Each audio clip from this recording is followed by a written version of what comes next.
Virginia Tech is proud to present Professional Development in Local Government, a 2-day learning seminar June 2nd and 3rd at the beautiful Hotel Roanoke and Conference Center. Targeting current and aspiring local government leaders, Dr. John Nalbandian, professor at the School of Public Affairs and Administration at the University of Kansas and renowned expert in local government and public administration, will discuss contemporary trends in local government and how to fill the gaps in leadership at every level. This is a tremendous opportunity to meet face-to-face with senior government officials from around the state who are eager to share their experience and insight with the next generation of government leaders.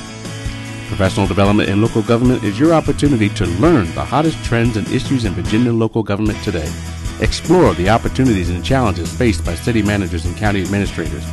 Engage in discussions with senior Virginia local government officials. Whether you're a professional seeking to broaden your horizons or a student headed for a government or public administration career, the Professional Development in Local Government Seminar is your opportunity to learn and network your way to success. Sponsored by the Center for Organizational and Technological Advancement, the College of Architecture and Urban Studies Center for Public Administration and Policy, and the School of Public and International Affairs. For more information, visit www.cpe.vt.edu/LGM.